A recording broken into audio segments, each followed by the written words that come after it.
Hey there, everybody. Welcome to the channel, or welcome back to the channel, whichever is the case for you. I'm an old man. I'm Matt. I'm a Reveluv. You can call me any of those things. And what I've been doing is going through all of Red Velvet's discography. I'm trying to go kind of in order now that I've gotten the Japanese releases out of the way. I'm trying to go kind of in chronological order with all of the releases and figure out which ones are my favorites. And I kind of break them down a little bit as I do that. It's more for my own process in terms of how I'm going to, what I like or what I dislike about the song. And so far we've done 20 tunes. Let me get back up here to the top so that you can see what we've been doing. You can pause anywhere you want to see what the order things are in. Sayonara being at the bottom of the 20. Today we're doing Candy. If you're wondering, you probably only see about 7 vids here on YouTube. All of the rest of the reviews are on my Patreon, and those posts are free. So if you just visit my Patreon, you can see all of the things that I've ranked so far. If you want to do a support tier or something like that, then you get some extra things like early access and things like that. I'd appreciate the support, but mainly because I need dentures. Well, at any rate, that's up for you to decide whether I'm better with dentures or better without, I guess. But today we're going to be ranking Candy, so let's see where it goes. Just want to remind you that I do pause videos a lot. It's not to annoy you, I promise you. It's because I'm trying to figure out what I like and dislike about the songs, and to hopefully give you some insight as to what goes into making them. There you go. Okay.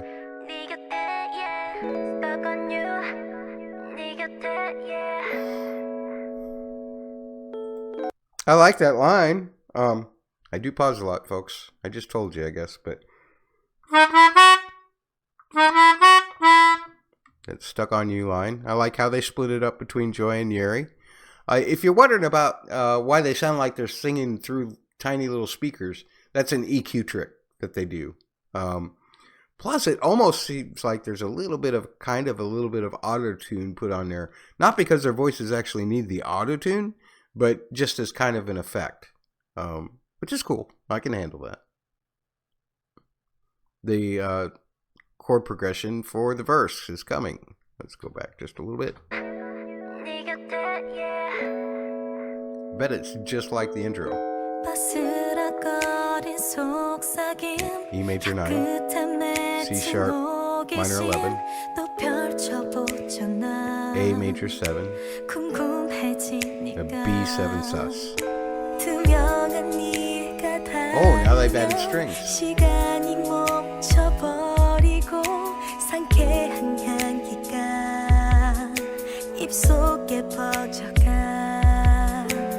Okay, just so you know, E major 9 is the, major 9, because it includes the major 7,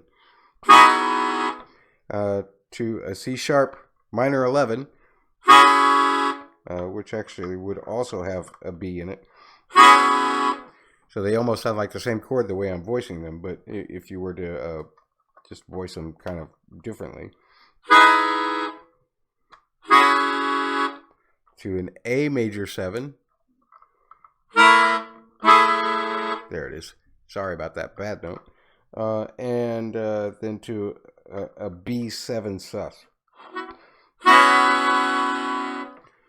Let's see. It sounded like it was about to hit a pre-chorus. Let's see what we got here.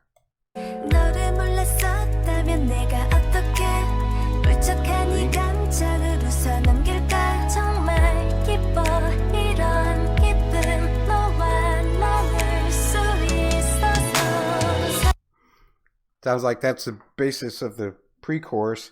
A lot of it is the same as the verse.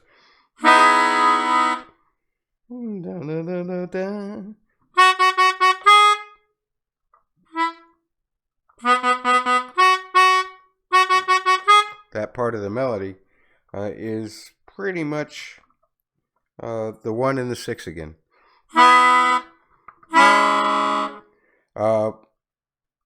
When Joy comes in, it actually goes to the 2. That's a F sharp minor 7 to probably an E major 7 over G sharp, or you can just do a G sharp minor in most cases. To an A, to another B7 sus. Although it does seem to like it resolves right there at the end to a really pretty chord, B7 flat 9, which is almost kind of like stacking an A minor over B, except you could just change the E down to a D sharp. Let's pursue on with the chorus.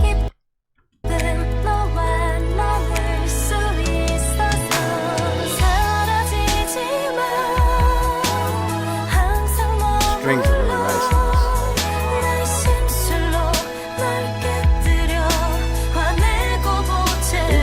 Flat 6 in there.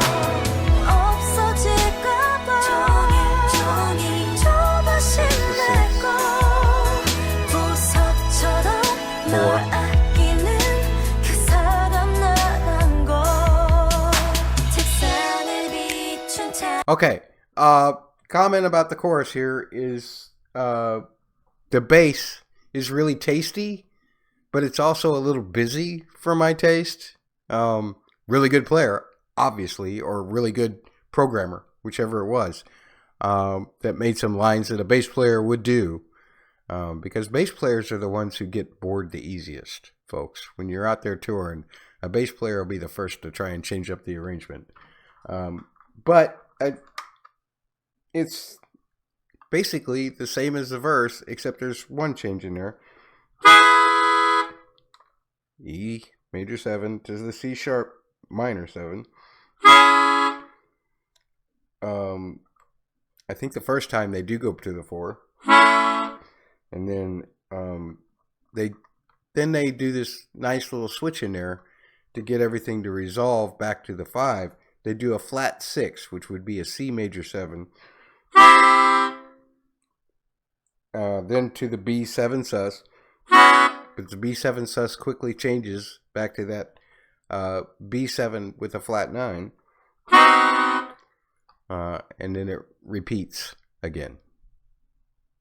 Back to the verse. I love that 2-part. That's great. Yeri and Sugi sound fantastic.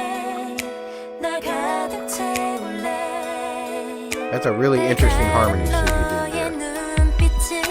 It's not your average kind of harmony. I take that back. It's not your average kind of harmony for a duo. If there were 3 parts, I could hear that being done. I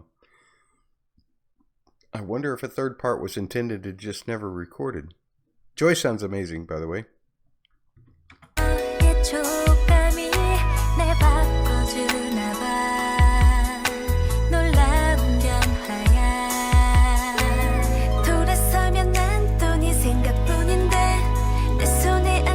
Looks like the pre-choruses belong to Irene. A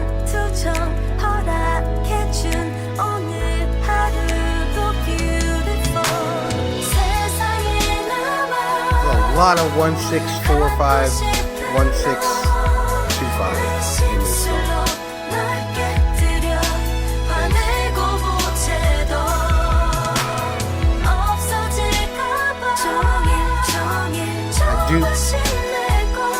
I do like that little call and response in there. Happened in the first one too. I can't remember who did it. Was it Irene who did it in the first one? Yeri here is doing it here.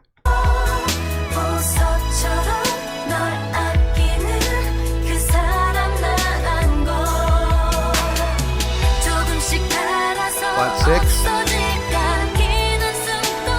5. Nice. Parallel minor.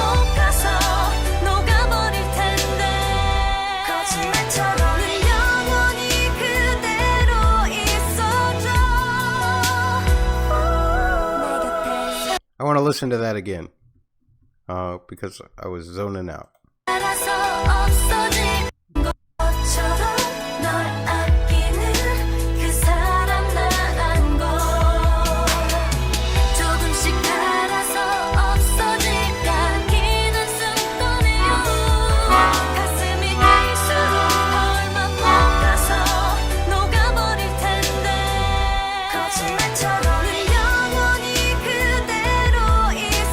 Okay, so yeah, it's the bridge is a flat 6 major 7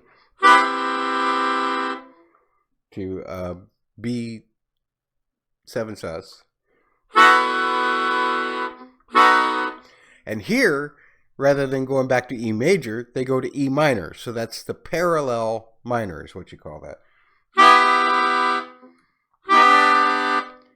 With the bass walking down to the D and back to the flat 6.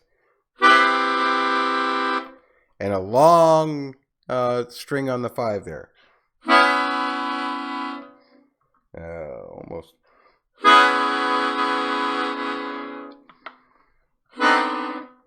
To basically that flat 9 chord again.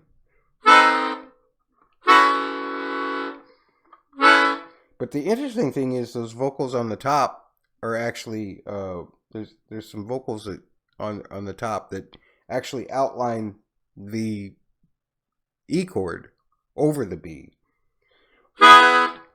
You'll hear that right here. Yeah, that's beautiful. So that's like a nicely done.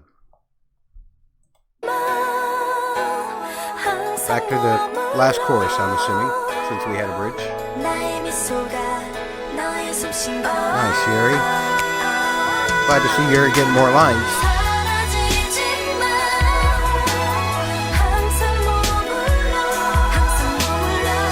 Some ad-libs in there.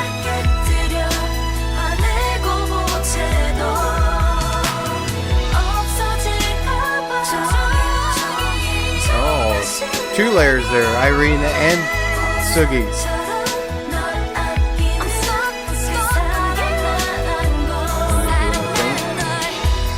Joy doing her thing.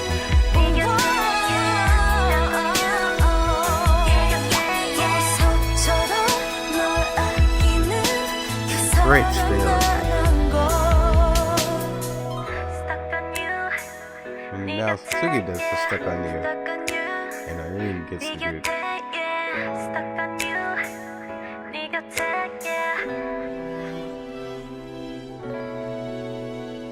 It's a sus chord in the keyboard. Yeah. Not a whole lot of variety in chord progression here. Don't know where I'm going to rate this puppy though. Because it's a really beautiful arrangement. There's some really beautiful vocals on it. But it really just doesn't do as much for me as some other tunes. Like, I'm definitely not going to put it anywhere above Ice Cream Cake. I think I'd rather listen to Something Kind of Crazy. I mean, this is one of those situations where I'm like, okay, I'm on a desert island. I can only have one song. And I'm comparing it in that respect. Where everything below that song gets left, obviously. And it's not, if I had that choice that many times ahead of it, I'd choose all of the other ones. Something Kind of Crazy. Man, I really like Snap Snap too. I think it's stronger than Color of Love though. So that's where we're going to put it. At number 11 currently out of 21. So hopefully this worked out for you like it did for me. Let me know what your favorites would be or where you would rank Candy among your favorites out of what we've ranked so far, or even just out of everything, since we're going to be covering everything. That's cool. And remember, there's a lot of these reviews are free posts on my Patreon, so be sure to check that out. Link in the description. If you want to give this video a like, I'd really appreciate it. If you want to give me a subscribe, I'm certainly not going to shun you for it. Next time around, we're going to be checking out whatever's next from Red Velvet. Take care.